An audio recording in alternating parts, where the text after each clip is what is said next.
Luke chapter 7, reading from verse 18, it says this: And the disciples of John shewed him all these things. And John, calling unto two of his disciples, sent him to Jesus, saying, Art thou he that should come, or look we for another? When the men were come unto him, they said, John the Baptist hath sent us unto thee, saying, Art thou he that should come, or should we look for another? In that same hour he cured many of their infirmities and plagues, and the evil spirits, and unto many that were blind he gave sight. And Jesus answering said unto them, Go your way, and tell John what things ye have seen and heard, how the blind can see, the lame can walk, the lepers are cleansed, and the deaf hear, the dead are raised, and to the poor the gospel is preached. So John the Baptist, he was the voice calling out in the wilderness, preparing the way for the Lord. So he sent his disciples to Jesus, saying, Art thou he that should come, or should we look for another? So even as we are asking at these end days, is it the end times, or should we wait for another? But what did Jesus tell them? Jesus answering said unto them, Go your way, and tell John what things ye have seen and heard.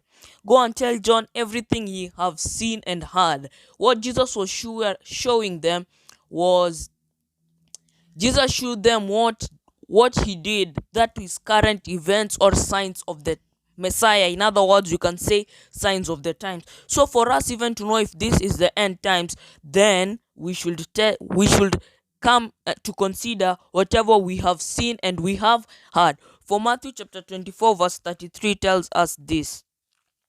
Matthew chapter 24 verse 33. So likewise, when ye shall see all these things, know that the end is near, even at the doors. What things? Starting from verse 29. Immediately after the tribulation of those days shall the sun be darkened, and the moon shall not give her light, and the stars shall fall from heaven, and the powers of the heavens shall be shaken. And then shall appear the sign of the Son of Man in the heaven, and then shall all the tribes of the earth mourn, and they shall see the Son of Man coming in the clouds of heaven with power and glory. And he shall send his angels with a great sound of a trumpet, and they shall gather together his elect from the four winds, from one end of the earth, of heaven to another. Now learn a parable of the fig tree. When his branch is tender, he putteth forth leaves. Ye know that the summer is nigh.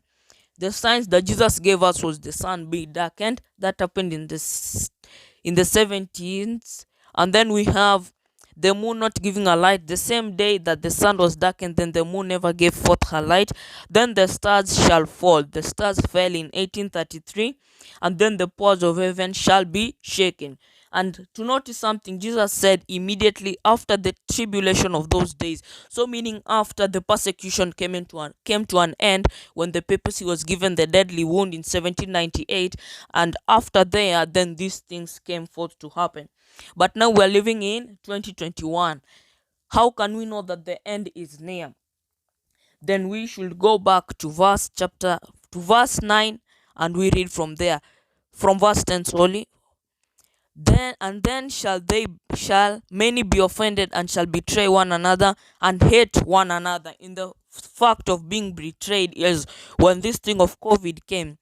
Like, let's say, many shall be offended and shall betray one another.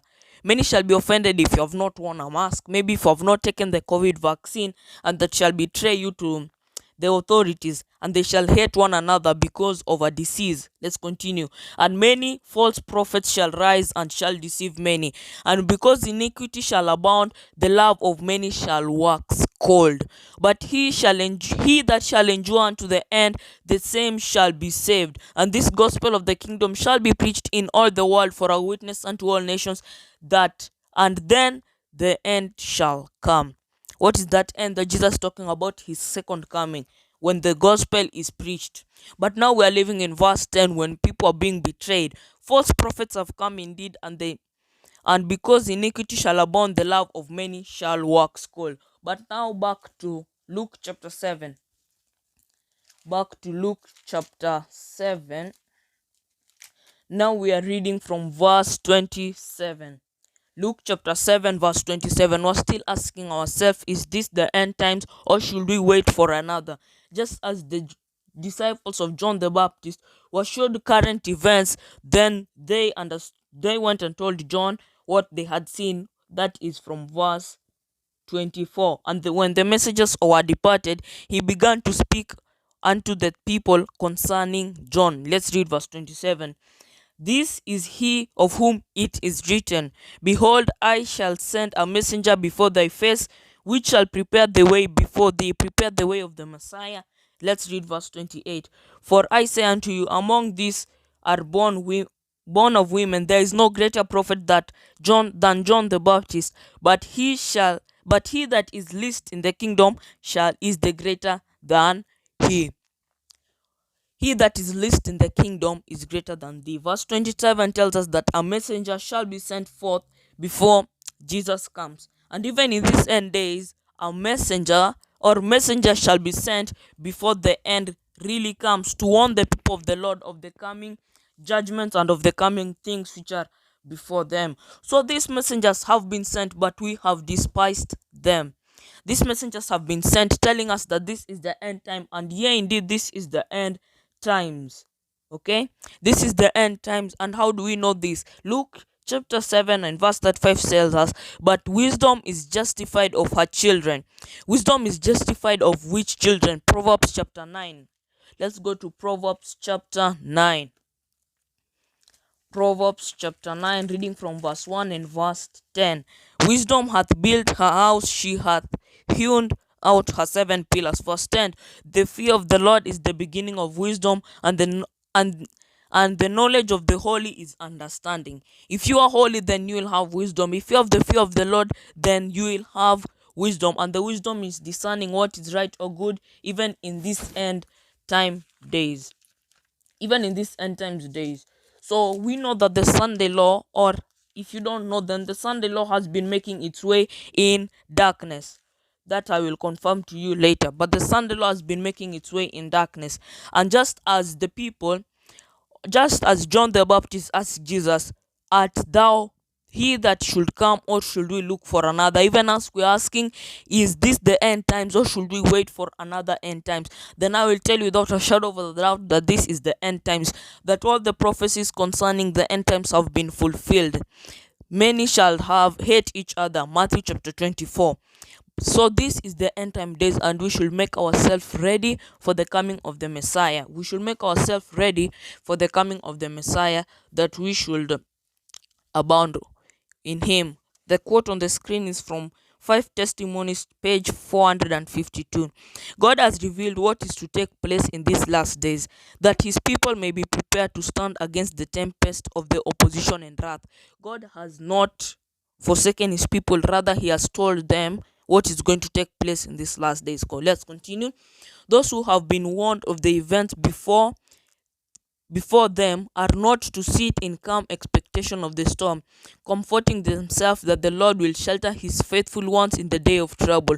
We are to be as men waiting for their Lord, not in idle expectancy, but in earnest work, without unwavering faith. It is no time now to allow our minds to be engrossed with the things of minor importance.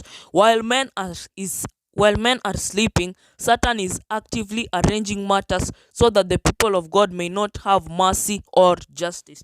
And we can see this in our church with Elder Ted Wilson. The church has been led to sleeping. So the Sunday movement, let's continue, is now making its way in darkness. And while we are sleeping, Satan is actively arranging his matters, that the Sunday law is making its way in darkness. That's why we cannot yet discern if this is the end times or should we wait for another. The leaders are concealing the true issue, and many who unite in the movement do not themselves see whither the undercurrent is tending. Its professions are mild and apparently Christian, but when it shall speak, it will reveal the spirit of a dragon. Its professions are mild and apparently Christian, so it takes only those who have wisdom. But wisdom is justified of all her children. only who are wisdom, because its professions are mild and apparently Christian.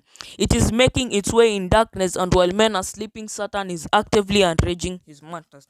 It is only for us not to be as the disciples of John, but to see what has come, to see what the current events and the signs of the times, that this is the end times, that we should make our people ready, and not to sit in expectance waiting for Jesus to come, but to make ourselves ready. For Zephaniah chapter 2 verse 2 says this. Zephaniah chapter 2 verse 2. Zephaniah 2 verse 2.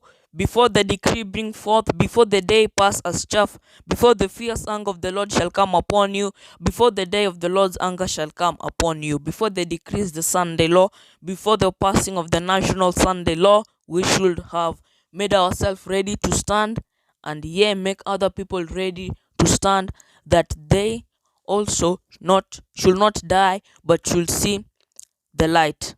Living by the Word Ministries, when the Word says it, it means it.